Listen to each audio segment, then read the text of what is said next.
Hello, everyone. Welcome to the November 2021 meeting of the Athens in Motion Commission. Welcome to fellow Athens in Motion commissioners and staff and anyone who is viewing this on YouTube, either live or far into the future. Who knows how long this recording will exist? Perpetuity. We are making a record and we say greetings from the past.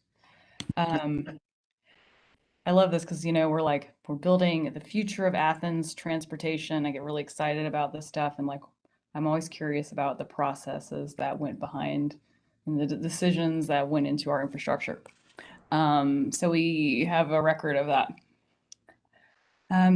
Here's our agenda for today. I think we will finish a little bit early at 5:45. Any additions or modifications to this agenda? Because I know y'all didn't get to see it until late. So anything we need to add or change? No.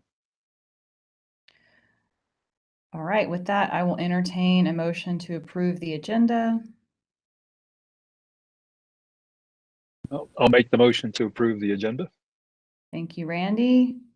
I guess I'll second it. Thank you, Teresa. I can always count on you. Teresa and I are in a lot of meetings together. All those in favor, please say aye. Aye. Aye. I get to vote in this meeting. Any opposed, same sign. That's our agenda. Before we get into the minutes as provided by Blaine from October, Daniel, do we have any public comments? I have not received any, Okay. but I did forward the old ones on to you guys. So if y'all want to discuss, we can. Thank you. I did receive those. And for the record, what happened was the public comments were going to our previous bike ped coordinator who is no longer with us. So that's why we did not have those previously. All right, next up are minutes from the October meeting. Thank you, Blaine, for providing these.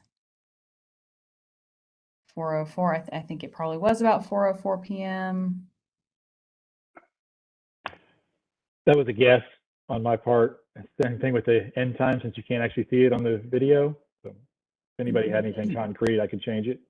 Thank you. I think that's right. So I'll go ahead and just edit that. Love our minutes. I do find them helpful. I did use it in planning my agenda, so thank you for that.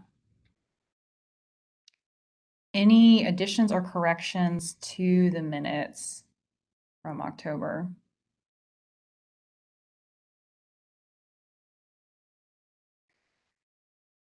If there are none, I will make a motion to approve the minutes from October. Second that. Oh, welcome, Mark. Thank you. Hey. All those in favor, please say aye. Aye. Aye. Aye. Any opposed, same sign. All right, the minutes carry. Some housekeeping items. We decided last month that we wouldn't be meeting in December, and we didn't meet in December previously. There are some committee meetings scheduled nevertheless, so we'll talk about those in a little bit. And we have pushed our annual meeting to January, so that will be January 25th. And again, I've linked to last year's annual report, so thank you for your patience with that. And it's 4:14, so we are right in time. So I'm going to move into our major agenda item, which is about T-Splost. So the T-Splost Advisory Committee, which Teresa is on and I am on it with her, they have come up with their potential project list. There's no candidate project list.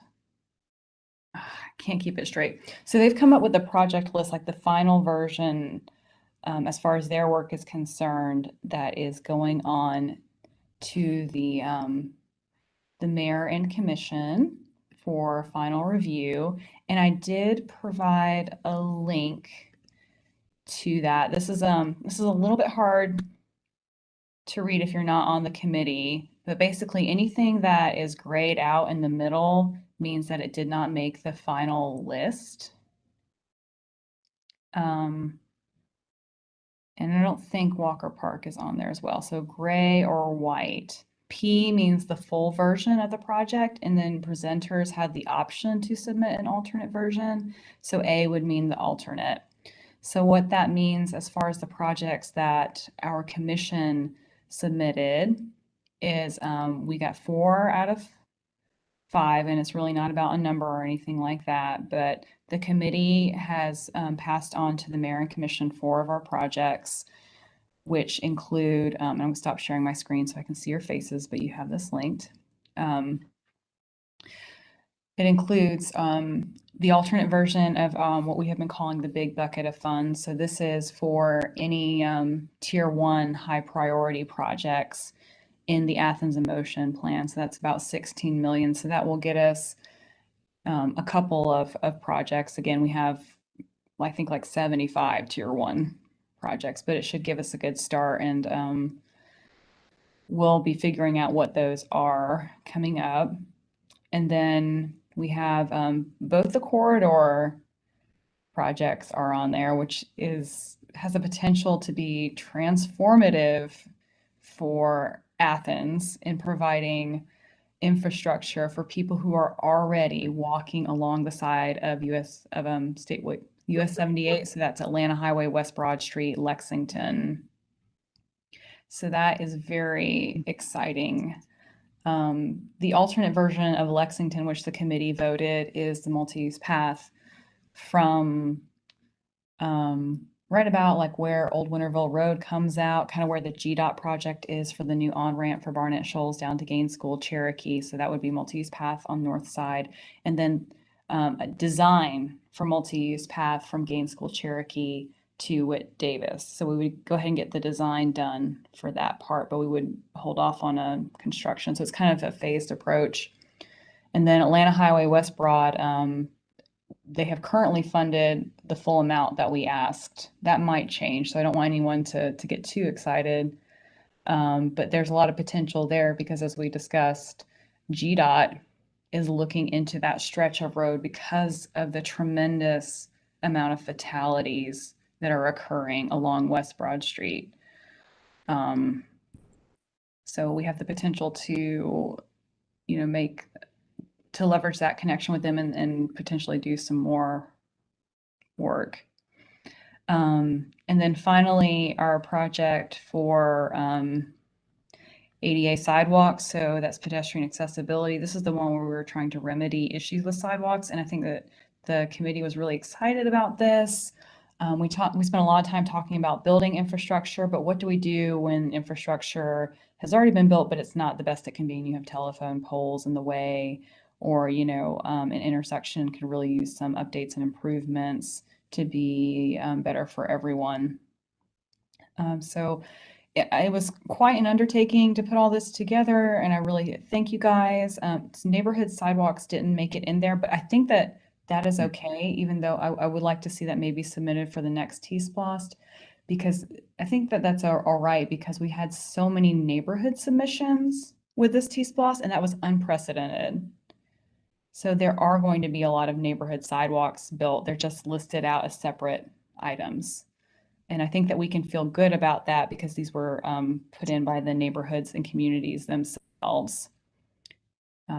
So thank you all again. I know it was way more work than I think we even imagined it would be to get those projects in and under the consideration of the committee. Teresa, is there anything you want to add? I think you did a pretty good job of summing it up for us there, Lauren. It was a lot of hard work getting through all that stuff. And I think the big takeaway is that Mayor and Commission are going to do some slicing and dicing of what they get from the T-Splost committee. So, we can't count on any of the eggs in the basket hatching into chicks yet. I know Mark just asked, and I'm curious too about a little more details about Prince not making it with T-Splost. there were, the committee had there were lots of opinionated people on the committee, and so in the end, Prince Avenue just did not manage to get enough votes from enough people. It wasn't that it was a bad proposal. It was an excellent proposal. It was very well Well, done. I feel like it's a lot more to tell that story, but probably this may not be the best forum to learn about Yeah. it. But yeah, I mean, I think it's worth contacting mayor and commission about it. I mean, if you feel, I've already wasted enough time on that project. I'm not sure that's really going to be useful. yeah. Well, anyway, but yeah, that's the way it all sorted out. And there's a lot we could say about it, but it's at this point, it's all moot. Well, on the bright side, with the 4 million in T-Splosh funding from the last round, it does look like, it's looking increasingly likely like we might get much better pedestrian and bike infrastructure along Prince. So we'll see. Yeah, let's hope. Yeah, indeed. I do think, as Teresa said, there will be some slicing and dicing. And the mayor and commission, I think they were hesitant to give too much direction, but I could imagine them like wanting to have some additional money for Prince Avenue, but maybe not, with there still being 2018 funding. Yeah, I'm sure that had something to do with it. Mhm. Oh well. So next steps, let's see, the committee will present to the mayor and commission, and there's going to be some public hearings, which you all are welcome to attend. And, it's really not everything is a done deal. I remember in Splosh 2020, the Tallahassee Road multi-use path was not, I think it did not make it to the final 2020 list. But then Commissioner Denson held a town hall, and and the members who attended that, the people who attended that town hall really pushed for that multi-use path, and it did end up on there. Now it's only 4 million, but that's better than nothing. So you all have that list. I think something else I'll say is it's been challenging for the committee because we've known that there is going to be federal dollars coming. We just don't know how much and what exactly for. And Daniel and we were talking about it yesterday. And some of those funds we might have to apply for. They might go through GDOT, and then we have to like beg for them. I don't mean to say beg, but yeah, I actually do mean to say beg. Yeah. So if you have, I don't know, any connections or ideas about strategy, like be on the lookout, because we might have to push for those dollars if we don't want them all to go to, on ramps or widening major highways through Atlanta, right? There's a few different sources. Some of it, like a percentage, is being given to GDOT, and then GDOT will find a way to distribute that. I'm hoping some of it is just to say, all right, here are the cities, maybe based on population or vehicle miles driven, which would be awesome. But I do know that other sources of funding will be, some of that money will go through the RAISE grant program. So they're going to be having a lot more that will be available for RAISE projects, which is great because we're planning on doing 3 proposals as well as alternates for each of them. And so I'm really hoping that we can start getting a RAISE grant at some point soon. But yeah, we're still trying to figure out. And I was talking with John Devine and asked him if he hears of anything on how to get. He's with Georgia Bikes, by the way. He's the executive director, and if he hears of anything of how we're expecting to get that funding, then he's gonna let me know. Yes, Mark. Raising actual hand, not virtual hand. Is there any possibility that any of that GDOT funding could go toward fixing that racetrack, intersection? that basically is the linkage between the Firefly and the Greenway. Because it's currently, obviously not very cognizant of the fact that it's actually a potentially really important linkage. And that GDOT owns that part of the roadway, I guess. Or is it too late? They'll feel like we already fixed that intersection. Well, it is too late for the project that is ongoing right now. But I was talking with Eric with Benesh, and I was asking him. I kind of threw out the idea of the pedestrian bridge, and what source does he think would be a good option there? He thought a tip project would be a pretty good use of that, and that I think they get up to 15 million. And so I'm just trying to basically keep track of the big projects and potentially put them through, because I mean that could also be one of our raised proposals that we do. There's there's a few different options, whether they're multi-use paths or bridges, those types of connectivity. And I'm planning on working with a few different divisions and departments to kind of make sure that we're getting as many eyes on it as we can to make sure our application is pretty solid. Right. Thank you. So going back to T-Splosh for a minute, once this list gets finalized, I hope that we'll be excited enough as a commission to educate the public about the T-Splosh. Again, we can't promote it as a government entity, but we can tell people what it is and when the referendum is and how it aligns with the Athens in Motion Bike and Pedestrian Master Plan. So stick with me on that. More to come spring 2022. Any questions about T-Splosh?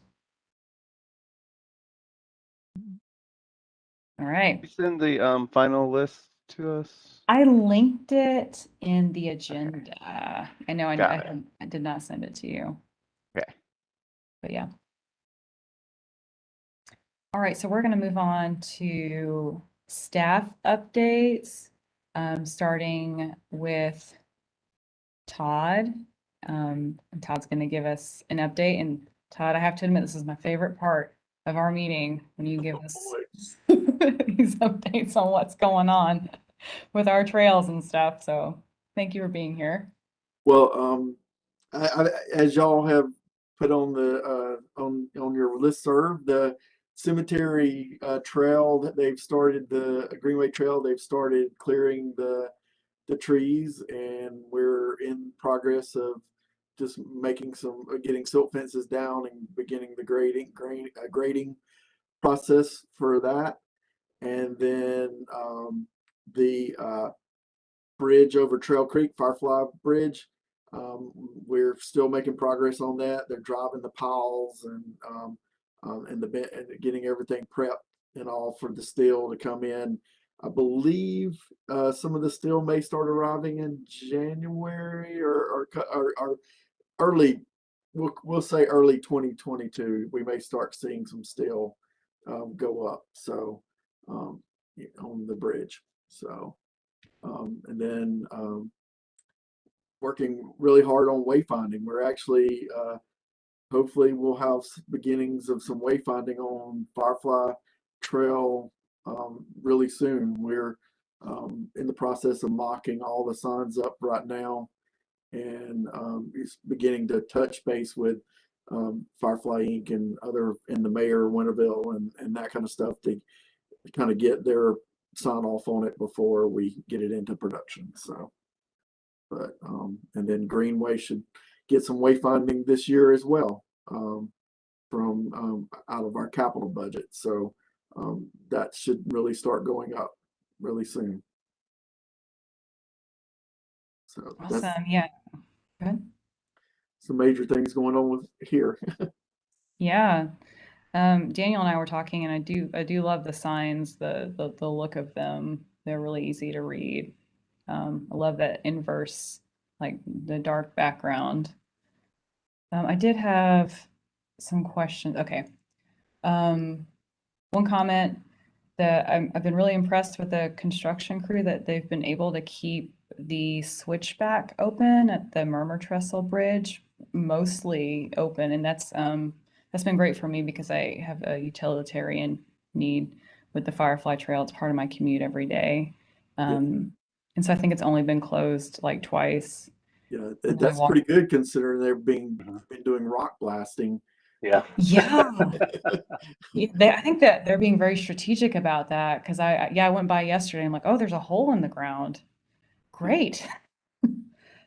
So I've been impressed with the way that they've been able to keep that open. And I ended up having to walk along Oak Street, the sidewalk on the one side of the road the other day. And I just realized how stressful it is to walk around along Oak Street. So Firefly Trail definitely see a lot of utilitarian use in it as a safe piece of infrastructure for people to use, walking, rolling, biking, strolling. Speaking of Oak Street, I don't know if y'all saw on the planning, but there's a school that's proposed for that tract of land on Oak Street that, at one point they were gonna put up a bunch of apartments and stuff. And so we may get that, connection to the Firefly Trail, in that area if that school gets through planning. Right, and that's off of Little Oak Street, right? Yep. Okay, Okay. thanks. Hey, Todd, I had a question about the, I'm sorry, go ahead. Go right ahead, Mark. Yeah. I just had a question about the cemetery path. How will that path interact with the old historic bridge? It will go That's my under, question. yeah, it will go under it. Okay. So So there won't be any entrance into or ability to go up on the bridge. I suspect that was part of the negotiation. yes, and so it'll be gated, so that you can't access the cemetery, but it will give the cemetery the option, to unlock their gates and allow people maybe to come into the cemetery Okay. as they get used to the idea of people commuting through the Okay. cemetery. Okay, sure. That sounds great. Thanks. And are there examples of those, signs, the signage? I don't recall seeing any. Where would I find that? Um, I have them up. Let's see. I could even screen share it if you want me to, right quick, if you got a second. But I Sure. can- let me.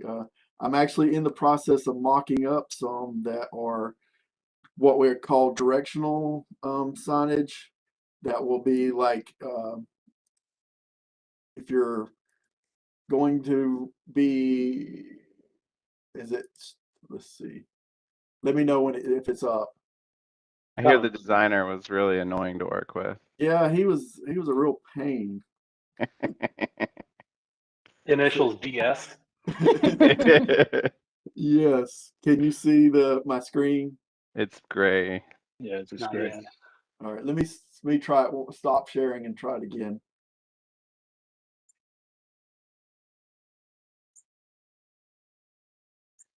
Oh, nice. All right, so basically it's gonna be a two-part sign. This right here is your wayfinding signage, Mhm. and then there's a black post that will have on the other side. And I'm sorry I don't have that up, but it'll actually have a map of where you're at on the trail. And I might can pull that up. I don't know. Let me see if I can pull it up super quick. Oh, that's great. It looks really, And really. then this right here was what I was working on today. We were trying to figure out we're working on the concept for what we call, these are little 12 by 18 directional signs. And so like if you're on the Firefly Trail, this could be public parking if you have a parking lot adjacent to the trail, which would just show, where to get off, and or Dudley Park. When you're in Dudley Park, it will just say Dudley Park and so forth. So right now I'm just concepting it and working with staff to see which ones we like. Like that far right one. That's the one I like too, I think. This one, yeah, that was the one I like too, and all. But Alex, he likes these little symbols, so I gave them to him. In case we'll have a debate. But I Yeah. don't have the other one up. I can share it at the next meeting once we get the polls, and then I can kind of give y'all where the locations are going to be and that kind of Great. stuff. Thanks so much. So don't want to take up no more time. Might Appreciate that. have Yeah, Daniel might have them. an image that I can share. I'll let you know if I find it. Okay. Wonderful. It's so exciting about our trails, which are our highways, really, for biking, walking. And over Thanksgiving, I saw whole families out there of all different kinds, entire families. So it's great to see folks using our trail system. All right, so now kick it over to Daniel for our bike ped coordinator update. All right, I will start off by sharing the thing that we were just talking about. If I can find it, there we go.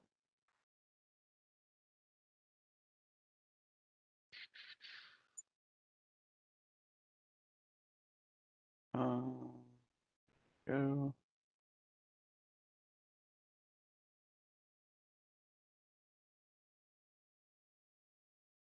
Let me know if that's shared properly. Yes. Okay. So this is, I guess, if you're coming, Todd, is it is the trail on the inside or outside of the map?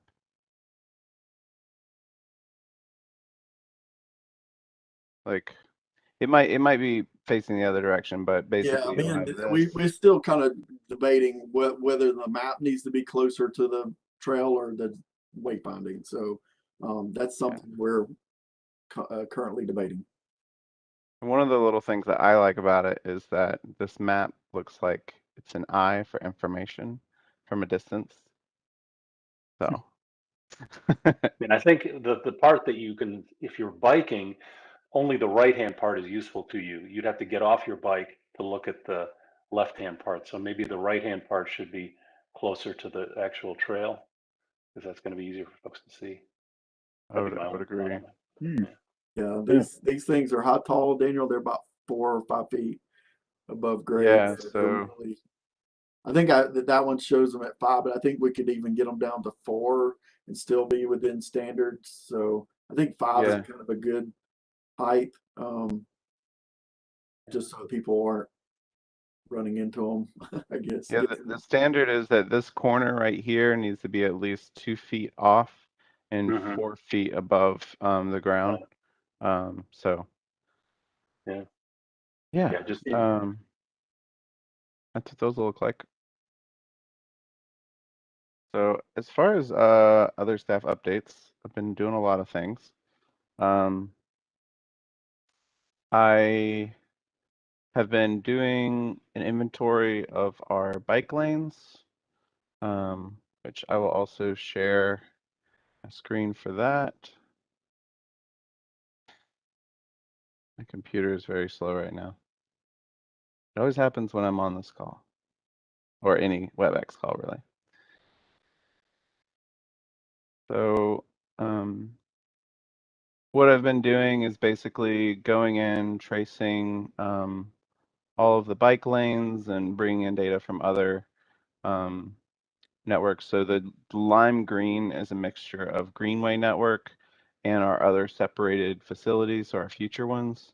So you can see, for instance, here's Riverbend Road, and you can see where the existing bike lanes are at, and then that lime green dashed line are the upcoming multi-use projects. So as I get the most recent concept drawings, I'll be able to add them in and update those lines. And yeah, I basically have just gone in at this scale and traced the center line of all the bike lanes. It's Still a little foggy. There you go. So there's a bigger picture idea of what we want to do, where we'll actually have this as like a routable network. The bold stuff is all stuff that I still need to check through. So the really dominant lines, those are what are considered sharrows in our original data. And so I'm kind of driving these corridors, making sure that there is actually a sharrow mark on the ground. And then if there is, then I'll go ahead and verify it and trace it. So that's been taking up a lot of my time, but this will help. It actually helped a few different things. So, you know, we have talked briefly about the Oglethorpe and Hawthorne Avenue intersection.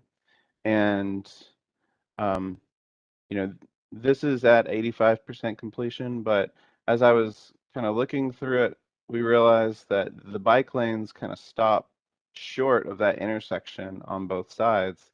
And so even though there aren't any bike lanes in the intersection, there still needs to be bike access through the intersection. And so it's kind of one of those catch-22s where, oh, well, there's not bike lanes currently, and we're only providing current level service, but I really want to start advancing that conversation into, okay, well, what about in the next 10, 20 years? And then maybe even zooming out a little bit to see how does this intersection fit in with the rest of the bike network. That way we can actually get some good momentum on some of these trails and kind of start overlapping projects. So I'm going to be working with Ronnie and Tool Engineering or Banesh with the concept for this Hawthorne and Oglethorpe, and we'll probably need action from you guys on that in the new year, whenever that does come up. It won't be at our next meeting, but that will be something to talk about. Some of the other things that we've been also looking at are going on. I've been going with Scott at Bike Athens on some monthly rides to start doing like an on the ground ride of our existing facilities so that we can get some hands-on, you know, experience of what it's like to bike these things. One of the things that has come up multiple times is kind of where our lanes start and stop over and over again. And so I can use College Avenue as an example. The blue, that might be hard for y'all to see.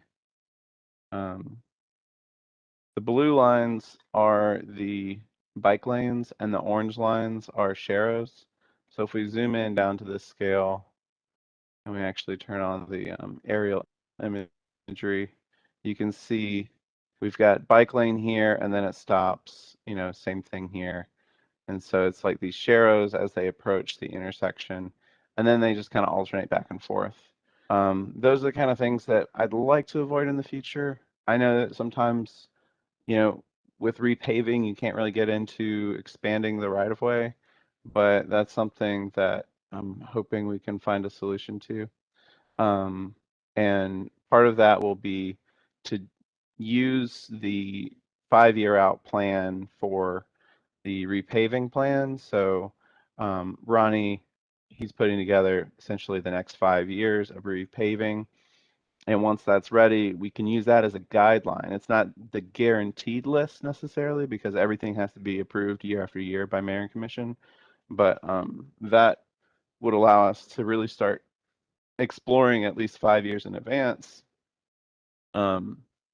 where some of these bike routes might be. And so we can say, oh, well, you know, road A is getting repaved in this year, and you know, that would be, you know, that's a tier 1, and it would be a great connection between these two things. So we'd like to propose the restriping a road diet, but if it's far enough out, we could actually say, and right of way width expansion to then actually keep consistent and separated lanes.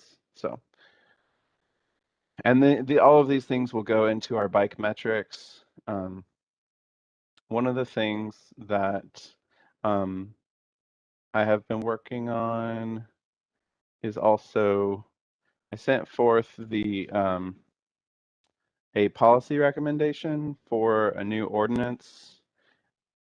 I essentially, through one of our roadway safety audits, we were discussing bike lanes, and it came up that it's not illegal to park in a bike lane. You guys have seen this. There's a few people around town or places around town where it's most common, and I'm not going to necessarily call them out. So, but with these things, I found out that in the state of Georgia, it's not illegal to park in a bike lane. And then I talked with PD, and Officer McIlvain, he mentioned that the two things that really allow ticketing or of vehicles on the roadway are yellow curb and no parking signs. And we can't necessarily yellow curb every stretch of bike lane, especially in some cases where it's not actually yellow curb, because for instance with Hancock, you can park in the spaces next to the bike lane. So the yellow curb would be mixed signals. So what we're going to do, I put forth some verbiage. I then reached out to the attorney's office. We threw together some verbiage that Atlanta uses, which is just basically like cannot park in the bike lanes. That's been sent on to Manager Williams with kind of a bulleted list of what we're proposing and what we'd like to do. From there, it will go into Mayor and Commission agenda items, and so this is something I want to kind of loop into the policy committee on. I just basically got the groundwork started so that we can have some stuff coming up soon. With that, at the same time, I had a student at UGA. His name's Cole Scott, and he was interested in doing an internship. He first reached out to me about asking if we were planning on doing bike lanes on Baldwin. And when I looked at the plan, it was actually an oversight in the plan. So Baldwin is not in the Athens in Motion plan. And my headset might be dying, so I'm going to switch my audio real quick. In the meantime, while I take that breath, does anyone have any questions? Aren't there bike lanes on Baldwin already? No, there's not any. So that's owned by us. So the route goes, Jackson's owned by us, and then Baldwin's owned by us. I always forget. Hmm. Let's see. I have a map somewhere. Is Baldwin large enough? I know I've been on there with buses before. It feels Yeah. really tight as it is. Without. Yeah. I mean, maybe I guess if we reduced one lane down, maybe you might be able to get it. I wouldn't think so either. I travel that, or used to, on my bike a lot, and I don't know. It's so tight. And I think if it's the Baldwin that I'm thinking of that goes, kind of above the stadium, it's actually traffic moves pretty slowly there. I never feel unsafe riding with traffic there. I think it's sort of naturally calm by all the students and all the people crossing informally. Definitely. Yeah, one thing topographically that I sometimes do is I'll cut across kind of right behind the football stadium. That's usually kind of open, and I'll just cut through right behind the stadium and then come out near the Tate Center, I guess. And yeah, that exactly what you have there. But I'm below it. I'm more that Baldwin. Yeah. Okay. So I think Baldwin is ours, Okay. of course. Which So this is the Tate Center right here, the Mhm. MLC, and then there's a connection that goes by the stadium here. But yeah, there are new bike lanes in here, if I can get the imagery to load, going both ways. So we have like, what's that called? When you have a bike lane that goes against traffic? Contra lane. Yes. So contra lane here. But then leading up into here, there's no bike lanes here. And that's where, I kind of looked at the plan, and So we'll take a look at that once we're rescoring everything. And then he mentioned that he's interested in doing an internship with us. And basically we just have unpaid internships, but for that, for his internship, I'd asked him kind of what his passions were, and he's really interested to look at bike ordinances across the country, and then do kind of a comparison between, here are all of Athens' current bike ordinances, and here are some other peer cities of similar size, or so we did 3 cities in Georgia, 2 in the region, and 1 national, and we tried to aim for silver level since that's really what we're aspiring to do. And so he's been working with me and doing that research, and then through that research, we also found a lot more information about the League for American Bicyclists and some of the things that are needed for silver tier. And we're currently bronze, and the Athens in Motion plan sets a goal for by 2020 we'll be silver. So we have a lot of work to do before we can be considered that.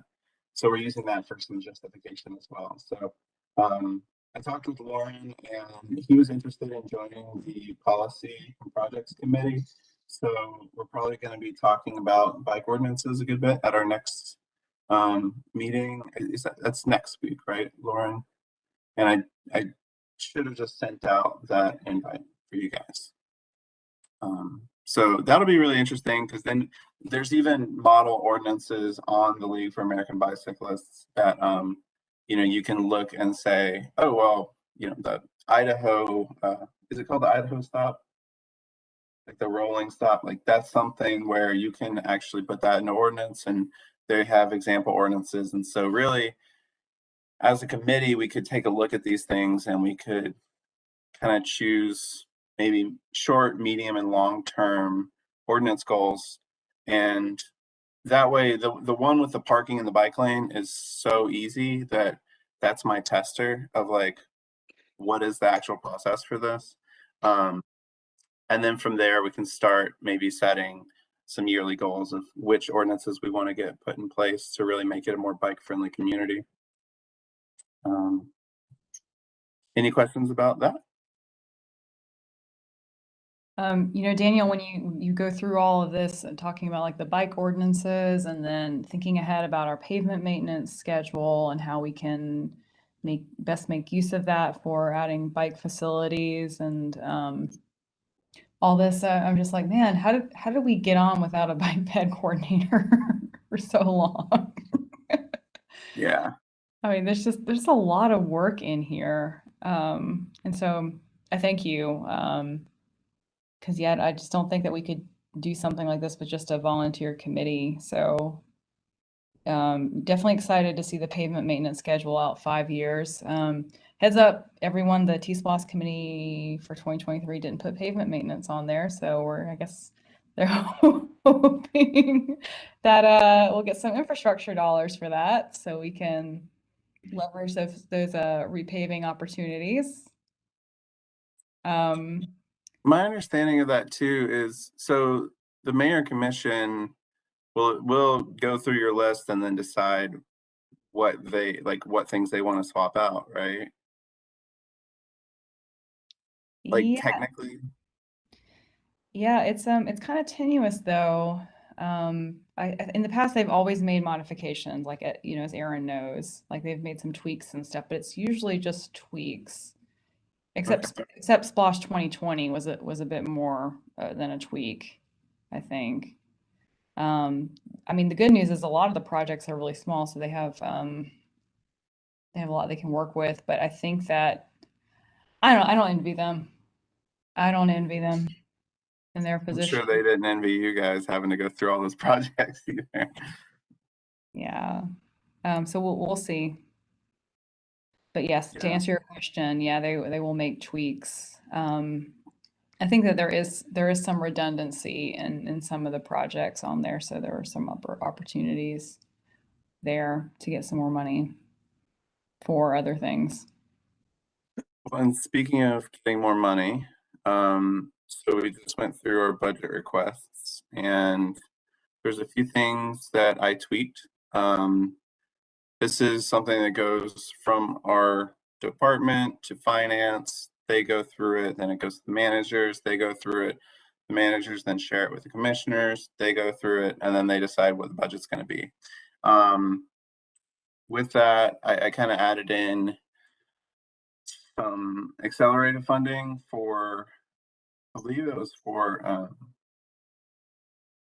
sidewalks, pedestrian access, or basically we identified some need to accelerate a few different things. There was a bucket of money that was going to be coming down eventually from 2027.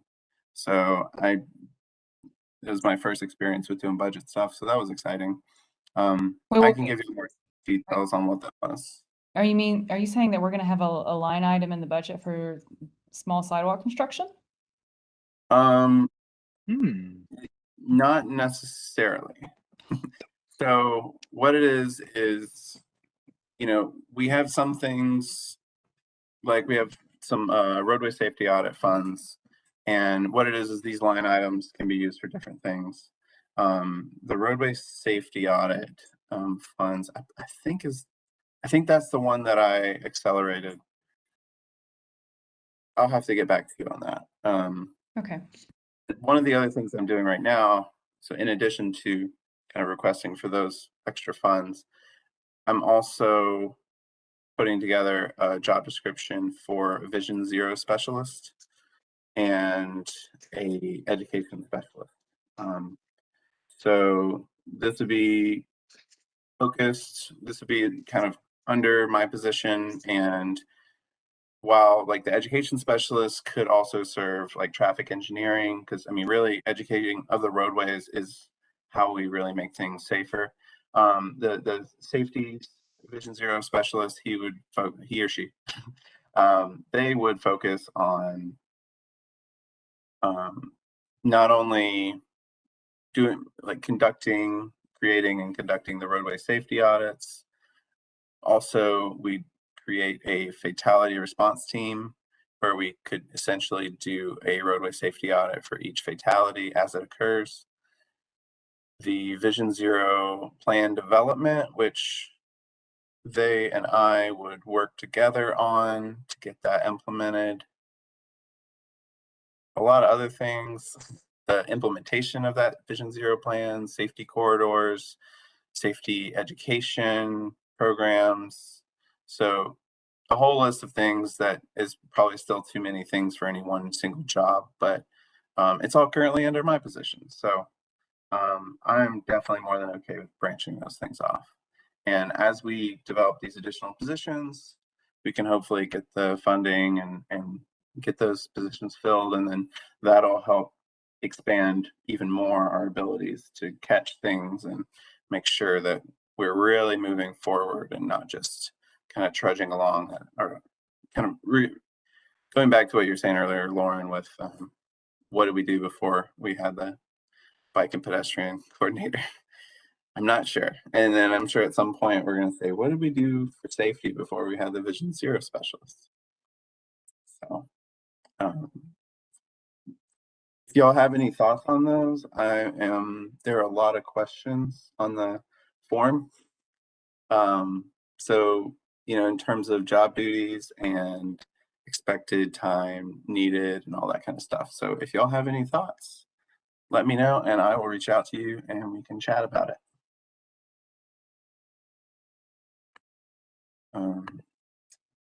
Besides that, So Daniel, you're pitching these two positions and trying to get them funded. yes. Okay. When will you hear back about those? Is that not until summer when the mayor and commission approve the budget? It gets approved as part of the budget in the summer. So, you know, it goes through, this particular process goes up through HR, and then that goes into the manager's office, and then conversations with the mayor and commission, and then that's one of the things that gets approved in the line items, I believe. And I'm sure there's a lot of steps that I am like not that I'm not aware of, but that's my understanding right now, is that it would be funded and then they can also choose to start funding it in July or I think November of 22. So that's one of those things where sometimes they say, yes, we'll do this position, but it kicks in halfway through the year just to save on some of that upfront costs early on. That's really exciting. I love that we would have an office, Yeah. basically. I wanted to give a shout out also to Jake Moss for some help on a grant. It was kind of last minute and they're still working on it, but my portion of it is for a GTIB grant application, basically for the Tallahassee Road Bridge, the bike and pedestrian aspects of that bridge. We are concerned that we're not going to be able to build out those things because we're projected to be over budget. And so we need about $2 million extra with the increase in cost since this whole project started a few years back. So that grant would cover and give access to that, but hopefully either that or we'll have to start looking through other buckets of money to find something to pay for it. We could potentially use some of the I believe it is along a tier 1. It's kind of confusing because it's tier 1 on Oglethorpe from Prince all the way out to Mitchell Bridge. And then this bridge is like 500 feet or 1,000 feet past that. And then the Tallahassee Road line in the plan is green for Greenway. So it doesn't have a tier attributed to Tallahassee Road. It's just listed as a Greenway project. So it'll be one of those things that we need to adjust and address in our update, which hopefully will be soon. After I finish the job descriptions, I'm hoping to get some time. There is going to be some vacation time in there too. So probably in January, more likely, that we can get started on actually doing the Athens motion reprioritizing. But I did get the final version of that tool. So it should work without any bugs right now.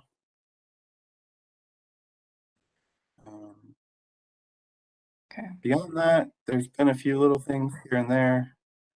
I got to take a week off, so that was fun.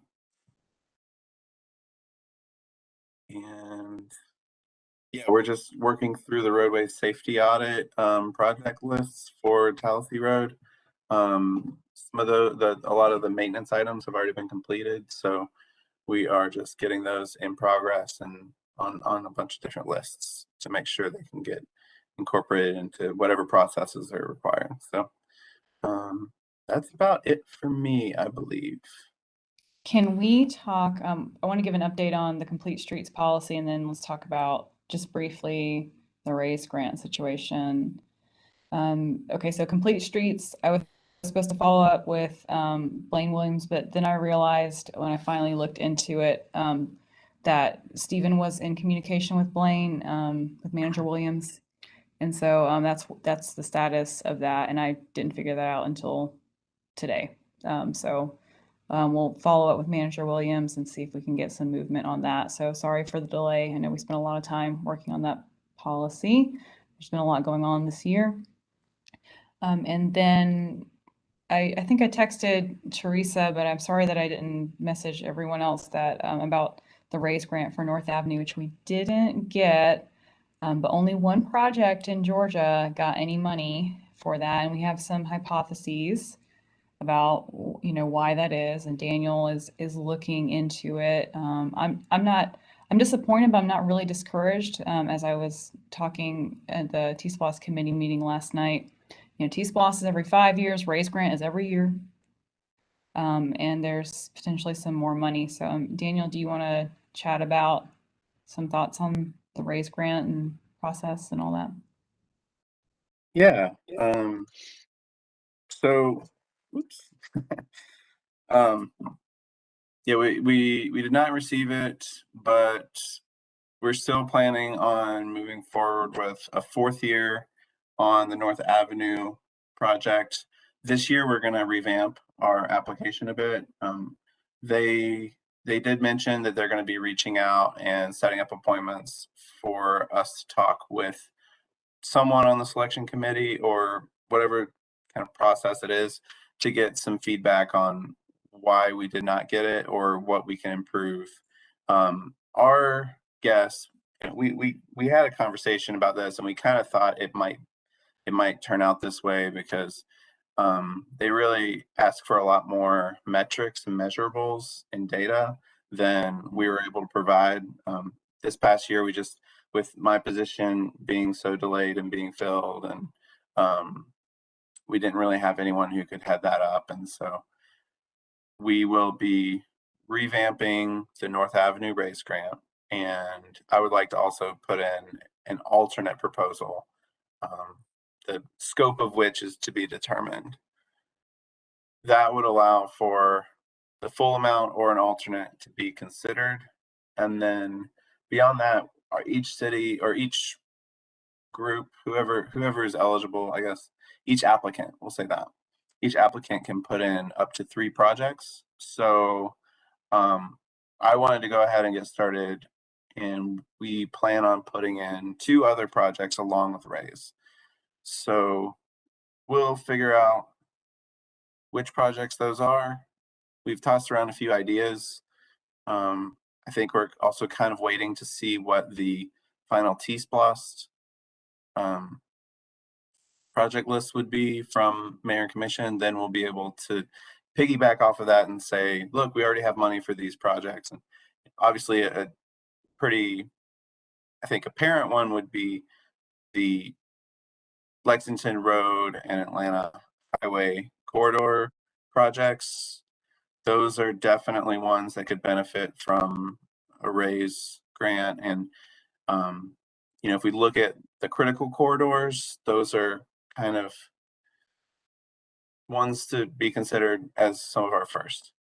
Beyond that, though, we could explore something like the Timothy Road.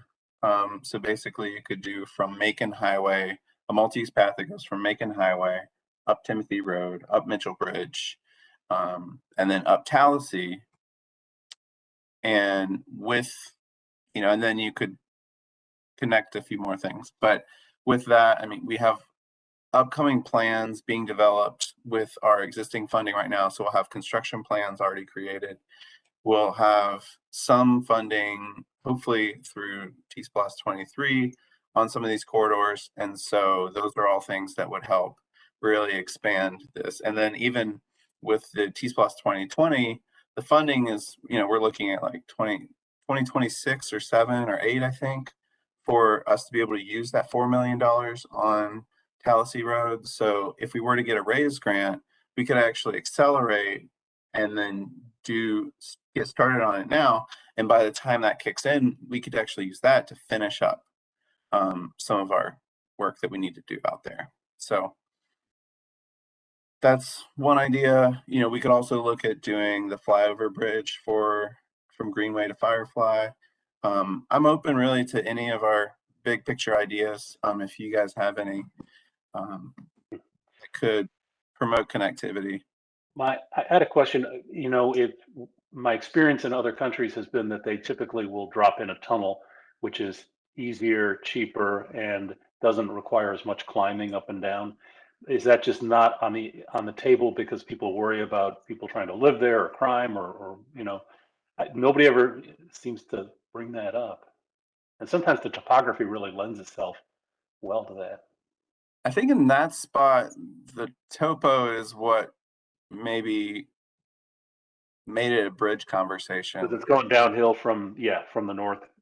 Yeah, because that rail line, the old rail line where the Firefly Trail is at that higher elevation, and you Right. kind of have this long approach Right. where actually the Greenway like dips down to get back to the road, but like from that point, if you go up at a steady pace, you could actually bridge over.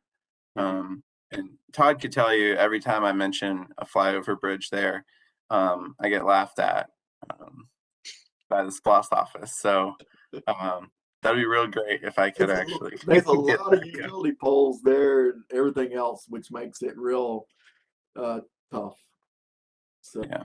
because you would have to figure out how to deal with those and get that bridge high enough to avoid. At a minimum, there seems like there could be something done to make that connection safer, even if it remains at grade. It's currently just not not very good. So Yeah, and I think some of what we'll need to do, and there's a couple intersections in that area that I want to look at, and we just have to wait until after GDOT's done. One of them is where Barnett Shoals comes in, and you can see the Firefly Bridge right there. And it would have made a lot of sense to do basically a bike road to take you up to the Firefly. So that if you're coming off of Barnett Shoals, you could go straight ahead and just get on the Firefly. You know, that's something that would be great. We'll have to wait until GDOT's done with their work.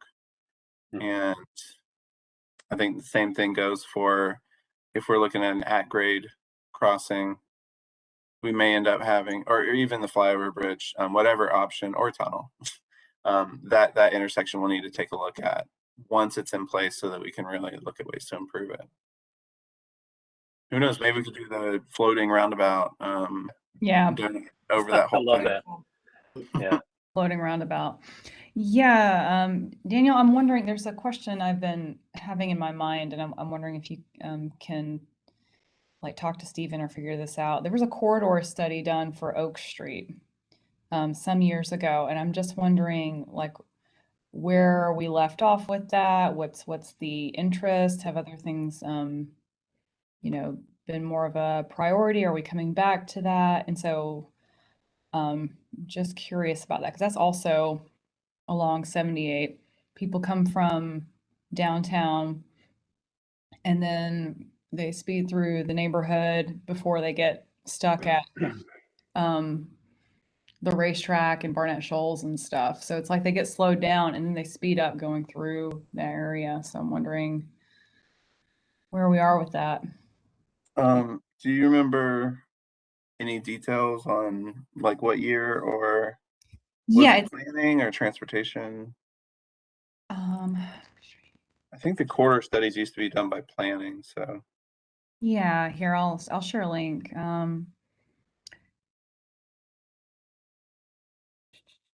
Full corridors timeline is here. So this was 2011, 2012. I'll share this link. And not to spring that on y'all when there's so much going on, I'm just wondering like where we left off with it. Yeah, that's a great question. I'll look into it.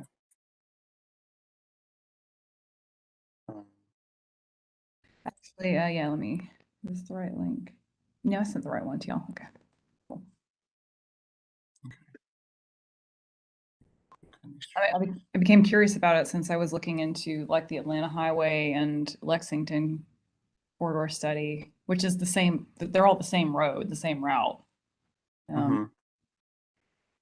So Right, it's all like segments of the, like if you're in a car, you don't even really notice the difference. Yeah. Other than those points that you slow down. Yeah. Thanks. I'll get more info on it. Sure. All right. Anything else you want to cover, Daniel, or any questions from other AIM commissioners about the stuff that all the things that Daniel is working on? A lot. All right. Thank you, Daniel. Definitely appreciate all the work you're doing. So we will move on to the next segment of our meeting, which is actually about the corridors. I'm wondering any updates from the corridor committees. Randy, has there been a meeting for Lexington that you've had a chance to go to yet? No? No, unfortunately, there has not been any meetings now. Okay, that's fine. Just checking in. Okay. Yeah. Teresa, has Atlanta Highway met since we last spoke? Yeah, I think we met last week. It was on the 17th, maybe it was 2 weeks ago. I don't know. I'm losing track of time, but we had a good meeting. So the bottom line is that surveying of Mitchell Bridge and Timothy Road is happening as part of the mayor and commission's CDO that they sent back to the user group. So of the $4 million that was allocated for Atlanta Highway in the T-Splosh 2018, 150,000 has been spent. 980 is allocated for the conceptual designs for the Mitchell Bridge Timothy Road. And then they want 1,500,000 to be allocated for new sub-project recommendations. And the committee is going to put that discussion off until after the new year because there's just too much going on. But that would leave still 1,370,000 unallocated, for some other purpose. But for the work that's happening now, it's a survey involving aerial scanning and identifying utilities and driveways along Mitchell Bridge, Timothy, in the defined area. And after we talked about all that, and it was an interesting discussion, then we have a presentation by Crystal Corbin of the Inclusion Office. And that was great. You never know what to expect from these kinds of things, but she's a very impressive person. And it was really terrific to have the dialogue with her. But the takeaway from that for our purposes is that transportation is key to equity because it helps people move around and reach their destinations. And, the fact that time is money means that the easier and faster it is to get people to where they want to go, the better off everyone will be. So that was that. So that's where we are with Atlanta Highway. Thank you, Teresa. And Mark, I think you had showed us some preliminary survey results for Prince Avenue. Any other synthesizing happening? Yeah, can I share? I'll show you the full kind of prioritized list that we have. Did I share the right Google Chrome version? Probably not. It looks right. I see public input and user group survey results. Okay. Is that the one you want? Yeah, okay. I can never tell with WebEx what's actually sharing and what isn't. So there we go. Yeah, so this is the prioritization list, and it's been organized into tiers, basically the top third, the middle third, and the bottom third in terms of the voting of the user group members, who are 10 or 12. And sorry, we've got a new dog we're trying to adopt into the family, and he likes to bark. But as you can see, the top tier and the dollar signs indicate price ranges of less than 100,000, 100,000 to $1 million, greater than $1 million. In the top tier, Park Talmadge, which didn't get funded by T-Splosh or selected, and will not be done, so that intersection will remain, kind of silly for a long period. There will be some improvements to the crosswalks and things like that, which are part of the current GDOT project. But 3-laning, mid-block crosswalks, reducing curb cuts, more bus trips, and bike lanes are all on at the top of the list.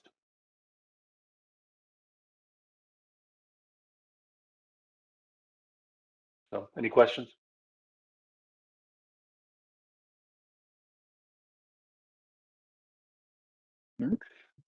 This is a bit odd here because it says 3-laning Prince from Milledge to Pulaski. That was highly rated. They also separated out 3-laning Milledge to Barber and Barber to Pulaski, which was lower rated, but you only had a certain number of points to spend. So people like the idea, but they sort of use different game theories, I think, to distribute their points. And so you ended up with this sort of dichotomy. Anyway. So we might get bike lanes on Prince Avenue. I'll do my best. I think there's a pretty good amount of support within the user group, and then obviously that's a recommendation that gets made to the mayor and commission, and then they make the final decision. But there are going to be a lot of improvements. The GDOT repaving will include a lot of intersection improvements already. So they're going to be fixing intersections and improving crosswalks. This is to add some things that weren't in the GDOT budget, like bike lanes, like more frequent bus trips, like some mid-block crossings. But we may be able to actually dip further down into that middle tier as well. Great. Yeah. I am very excited about that. Thank you. Okay. Going on to our committees and representation. Blaine, do you have any news from UGA or anything you want to share with us? Yeah, thanks. I will share one thing, and kind of the unexpected and the pressure of the early semester. I neglected to talk about this before, but last month, actually a few weeks ago, we held a car safety clinic on campus. It's something we do annually, but important to this committee is the last few years we've been incorporating some bicycle tune-ups and things like that. We've been partnering with the Office of Sustainability, and who I think has been going through Bike Athens, that have been bringing some of their staff out, and we've been doing bike tune-ups as we were doing these car safety checks. So, next year and going forward, I'll make sure we include this, and maybe we can promote it a little bit more and include a bit of a safety piece into that also. Just spread the word. It's just good. I know, especially some students on campus, they get bicycles and maybe they ride them for a little bit, and then maybe they just leave them and never come back to them. And certainly, I think if the maintenance aspect of it is a very low priority. What we're seeing is a lot of times the vehicle maintenance aspect is low priority. I know the bicycle maintenance is low priority also. So, going forward with our committee, we can maybe spread that word and get more information out. Because I know there's more bicycles on campus that needed to be seen that weren't. But it was positive. It was a good day. It's just a positive way we can kind of give something back, and I'm glad that we're now kind of incorporating some bicycles into that mix also. Yeah, that's always been a really great event, and I was going to say, with the pandemic maybe easing, then I know that we want to be at more places, more events, where there was a lot we were trying to do, but COVID has kind of put a damper on things, and now there's potentially more COVID. But that's the kind of thing I would definitely like to be at. Of course, not just at an event where there's students, but some other places as well in the community. So yeah, maybe we can get out there. Yeah, honestly, it might be something. I mean, we've been doing it at UGA for 12 years now, but it might be something we can expand on to the Athens-Clarke County community also. We kind of have a blueprint down now too. And it's funny, the pandemic last year, we did it last year. We still held the event, and we kind of discovered some more ways to be a little more contactless, where we weren't handing things directly to people and things like that. But it was still very popular last year also. But yeah, it might be something we could expand to the Athens-Clarke County community. I wonder if I don't know if we have enough time to get something like this together for, or I can't remember if Bike Athens already does something like this for National Bike Month in May. Maybe that's an activity we can do, or work on kids' bikes or something like that.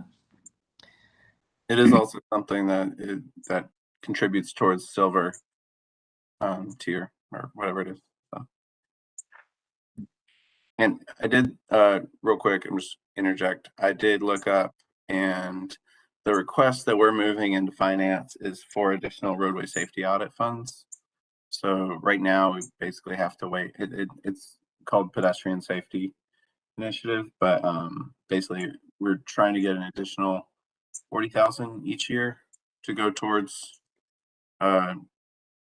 safety improvements that are typically going to be identified as part of the roadway safety audit.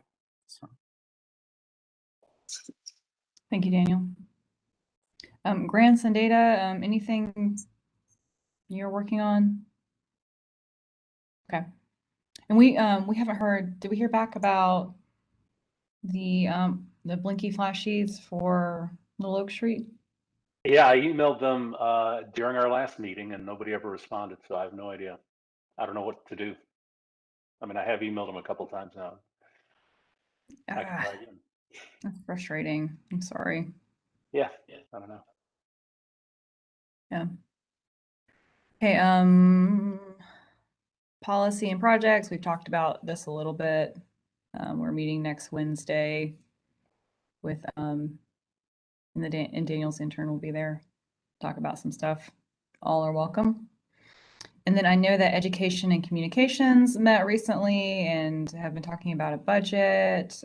Teresa, would you like to provide a brief update? Sure. So yeah, we came up with kind of a list of things that are focusing our discussion, and I think the most important one is that Daniel's going to try and get one of the consultants that we have on engagement to come in and meet with us at this next meeting to help us figure out a plan for developing a communications strategy. You know, one of the things that we were told to take a look at in our meeting was what was in the Athens in Motion plan. And if I'm permitted to share, I'd like to try to share a thing that I just sent to myself. Let me see here. I have to find it. Ah, here we are.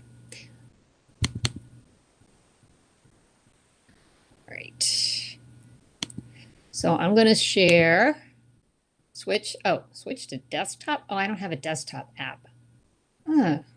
Okay, forget it. I'm not sharing. But anyway, it's basically, you know, there were some examples of things that,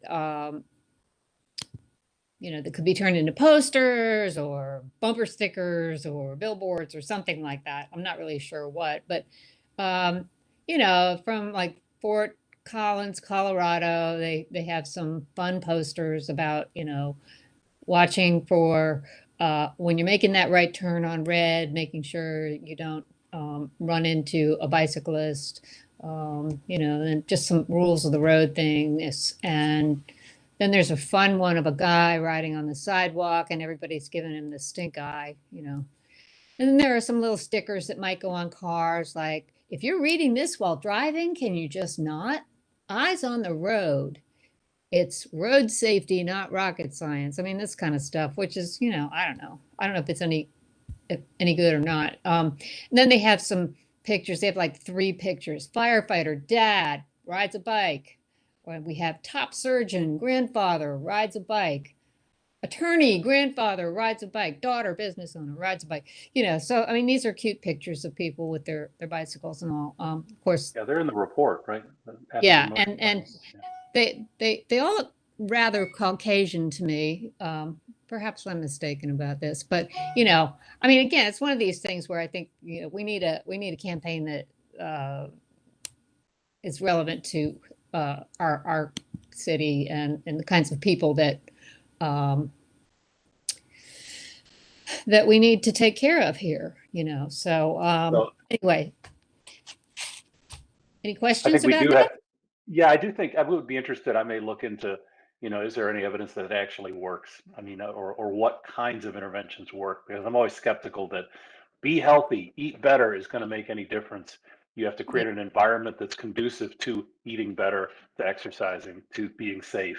You know, it's Yeah. all about the environment. It's not about attitude. I mean, I think that's my concern. And the Yeah, people I that are mean, most targeted by this are already, you know, they're already your friend. They're already not going to run you over if they pay attention to this. yeah, I mean, I think, you know, doing stuff on the radio can sometimes be useful. You know, I mean, we got several different radio audiences in town. And, you know, I mean, even billboards, I hate them more than anything, but, you know, they do some public service billboarding for a very modest price, you know, and I think that we could do some stuff with that. And, you know, also maybe with the wayfinding, the that's being built by Leisure Services. Maybe there's some way to work within that context.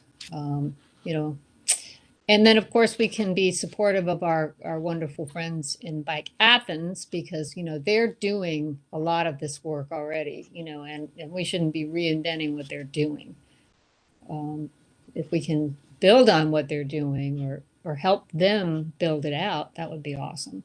So anyway, so we just need a little bit of professional guidance, because you know, it's kind of a big task, and you know, we don't want to just Twitter away $12,000, or, you know, fail to use that money when we could be doing something with it that is constructive. So our next meeting, Thursday, December 9th. If anybody wants to join, and I thank everyone who has stepped up. That includes Carly, Craig, and Blaine. Really appreciate you all being willing to pitch in on that. And hopefully it'll be fun. Well, thank y'all. I'm really excited to put money into like having a professional give us a campaign, and I thank you for keeping our, you know, bringing that back into the commission focus, because we have been a little bit, you know, leaning towards infrastructure and policy, which are all very important things, but education is part of our charge as the Athens in Motion Commission. So I'm very excited there. I would, in particular, I do think, I'm sure there's data on this stuff, but I really liked those examples of people who ride bikes. I think that there could be a creative billboard campaign around that, because unfortunately, even like our elected officials, I think, imagine people who bike as looking one particular way and dressing a certain way and riding a certain kind of bike. And those of us who do cycle, we know that that's not true. That's one picture, but that's not everything. And so they seem to be quick to, some folks are quick to dismiss any infrastructure, biking infrastructure, because they imagine it as a luxury thing. But like the Firefly Trail, that's my safe highway. Right. I mean, I think if we could Right. find some people in our community, you know, who are willing to have their picture taken, wearing a bicycle helmet, I think that could be very effective. You know, but we really need to reflect a diverse group of users, not just your spandex people, but, you know, folks like yourself. I mean, you always look very stylish on your bicycle, you know. So you'd be good if you're willing to be one of our poster children. Anyway, so we've got a lot of work to do, but it's fun work and it's positive, you know, and so I'm looking forward to taking that on. Now that the worst of that horrid T-Splosh is over, we can think about some fun things. Right. Thank you, Teresa. I'm really looking forward to what you guys on the Education Committee come up with, and what our professional consultant says. So moving on to other commissions and committees, Erin and I have not had a T-Splosh 2018 meeting, unless I missed it. Okay, so there's no updates there, and we're kind of getting some updates here and there. Just hearing about various projects like Prince Avenue and the Tallahassee Road Bridge. Carly's not here. Daniel, is there anything from the Greenway Commission that you want to share? No, I can't think of anything new that we discussed. It's been a minute. I think that, you know, they're still working on the written report update, and the Natural Resource Committee is doing some work on that as well. So they have like several different things that are going on, but nothing. I mean, most of the like on the ground construction stuff talked covered. Their meetings typically consist of, here's the update for where we're at on construction projects, and and some updates from the various ex officios, which include like sustainability office and stuff. So some of the updates regarding like Dudley Park, for instance, there's a lot of restoration work being done there. And I'm sure they would love for me to share that you can sign up for our work days and help install native plants. That's all part of the Georgia Outdoor Stewardship Program grant that was received. I think it's $450,000 or $550,000, but sustainability is working on that. And then, yeah, just the trail updates basically. And the portion of the Greenway Trail is funded through T-Splost. So. Yes. Awesome. So I'm part of the Firefly Trail East Athens Local Action Committee. We had a bike day, and it ended up, I was at Dudley Park, and it ended up being more of an opportunity for bike ped advocates in the community to get together and talk about things. So I think that we're going to try again, maybe in a different way. But being on that group has been very fruitful. Had some great conversations with folks in the community, some very candid conversations, perceptions around trails, and then even our parks. That has been enlightening, and I really I'm learning a lot from that. So that's all I have. Is there any other business that y'all would like to bring up?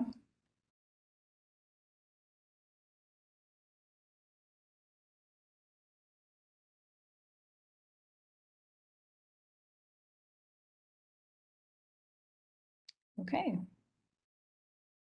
Well, great. Well, we might finish a little early. Again, we're not meeting in December. There are those 2 committee meetings next week, policy and projects on Wednesday, and then education and communications on Thursday. And then we'll come back together January 25th. Hopefully that will be our annual meeting, and I'll have a report for everyone to look at. But other than that, I mean, thank y'all for a great year. I mean, we'll kind of do a recap in January, but man, like we've been quite active. Finished the Complete Streets policy, submitted 5 T-Splost projects, had I think 3 special called meetings on Barber Street. So, and then I think there was also the Firefly trail route discussion. So we've had our work cut out for us, and thank you all. And I hope that you will have some time to be with your friends and family over December, and I hope that that will include some walking and biking if you bike. Yeah, and if you want to go on a ride, hit me up. I'm trying to get out. It's a little hard to get out in the evenings when it gets dark so early. But Yeah, Thank you, Lauren, for being a good chair and keeping this thing going and doing double duty with that T-Splost. My goodness. What a year you've had. But yeah, it's been great, and I hope everyone has a wonderful holiday season and stays healthy and safe. All right, see everybody. Yep. Yeah, look forward to seeing whoever I see on the 9th. yeah, Okie get your doke. See boosters. you then. Bye, everybody. Thank you. Bye, y'all. Hey.